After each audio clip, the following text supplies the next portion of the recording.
Today we're going to take a look at 3x3 systems of equations. Before we jump to 3x3 systems, let's do a brief review of 2x2 systems. So let's say we had 2x minus 3y equals 1 and 4x plus 5y equals 13. We wish to solve.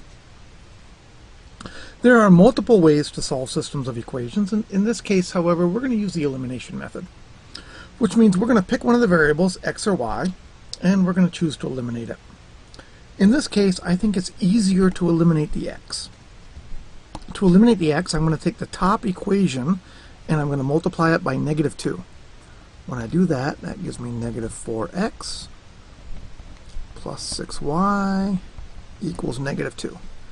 And on my bottom equation, I didn't change anything. 4x plus 5y equals 13. And then I add. So I called this the elimination method. It's also sometimes called the addition method. When we add, the x's add to 0. 11y equals 11. We divide both sides by 11. Y is 1. Not quite done. We also need to find x. So we take y equals 1 and we plug it into either of the original two equations. Top one looks a little easier to me, so I'll use that one. 2x minus 3 equals 1. So 2x is 4, x is 2. And quite often we would write our final answer as an ordered pair, x comma y. Alright, so there's our brief review of 2x2 systems. Now let's take a look at a 3x3 system. We have x plus 2y minus z equals 4, 2x plus y plus z equals negative 2, and x plus 2y plus z equals 2. To solve these, we almost always use the elimination method. You could use the substitution method, I suppose, but it gets pretty ugly. Technically, we could eliminate any variable we want. The tradition, however, is that we start by eliminating x. So to eliminate x, I'm going to pick a pair of equations. I think I like the first one and the last one. I think I'll take the first equation and multiply it by negative 1, and then I'll add it to the last equation. So that's going to give me negative x minus 2y plus z equals negative 4. Be very careful, remember to multiply everything by a negative there. X plus 2y plus z equals 2. And something very wonderful but very unusual happens. Not only do the x's add to 0, the y's also add to 0. That won't usually happen. When it does, it's great, because you're going to be able to solve for z right away.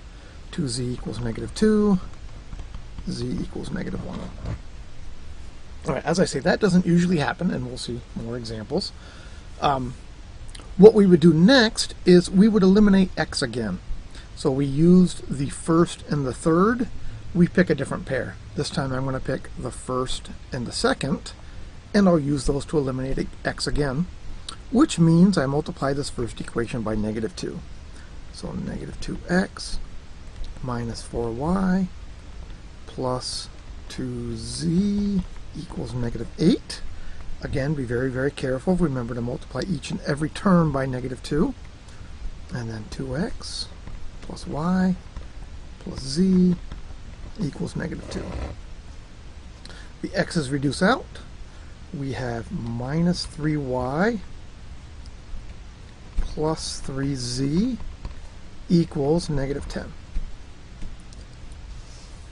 Now, normally what would happen at this point, normally when we reduced the x's here, we would have an equation that has y and z, and we would have another equation with y and z. So we'd be down to having a 2x2 system that we solve. This one turns out to be better because I can simply take this z equals negative 1 and plug it right in. So negative 3y minus 3 equals negative 10. Add 3 to both sides. Negative 3y is negative 7. So y is 7/3. So we're almost done. What we need to do now is find x. So to find x, we would take y and z, plug it back up into one of the original equations. So we're going to have x plus Kind of inconvenient that we have a fraction here, but that's okay. 2 times 7/3 is 14/3. Minus -1 is +1 equals 4. So x is, subtract 1 on both sides, you get 3. And you also have to subtract 14/3. 3 is 9/3.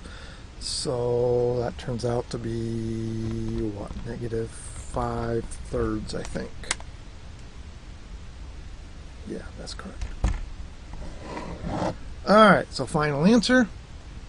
-5/3, 7/3, -1. Rewrite it as an ordered triple, x, y, z. Alright, let's try another example. Something that I think will come out more standard. We have 4x minus 5y minus z equals 18. -2x minus 5y minus 2z equals 12. And -2x plus 5y plus 2z equals 4. So once again, we could eliminate any letter that we want. The letter we pick really doesn't matter. The tradition is work with x first. So I'm going to use the first two equations.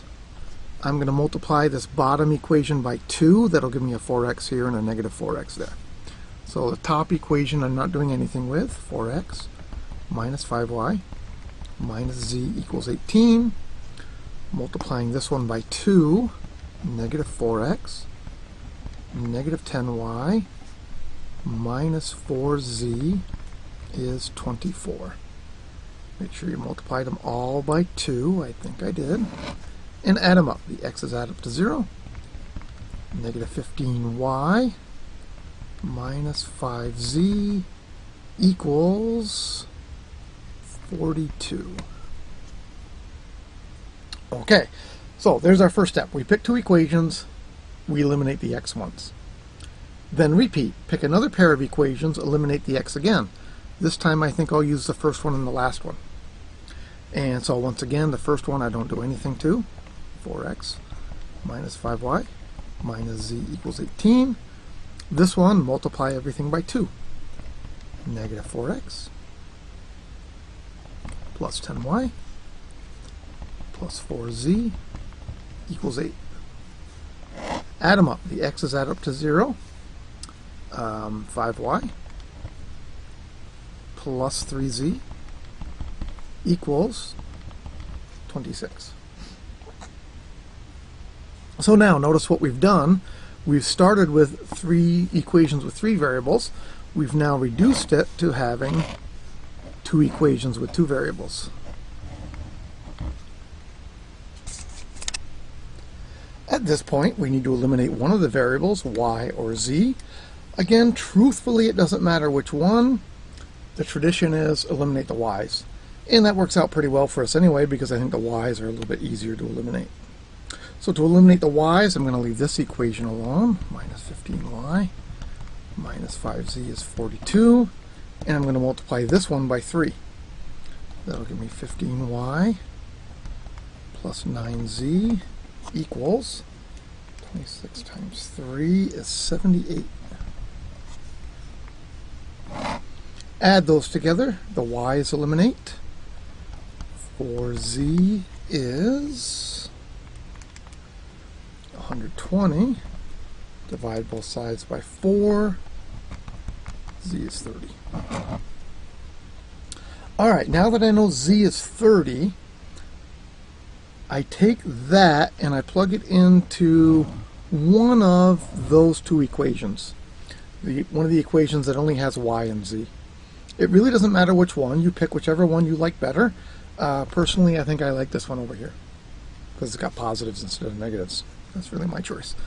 So I would have 5y plus 90 equals 26. So 5y is -64. So y is -64 over 5. Finally, I take my y number and my z number and I plug them into any one of these first 3 equations. Again, it doesn't matter which one, for no particular reason. I'm going to pick the first one. So I'm going to have 4x, and this works out pretty well, because if I take negative 5 and multiply it by negative 64 over 5, first a negative and a negative makes a positive, and then that 5 reduces with that 5, so I get plus 64. Gets rid of that fraction. I like that. Minus 30 equals 18. So 4x is, I take 18, and I'd have to subtract the 64 and add the 30. I got negative 16, which means x is negative 4. So my final answer would be negative 4, negative 64 over 5, and 30.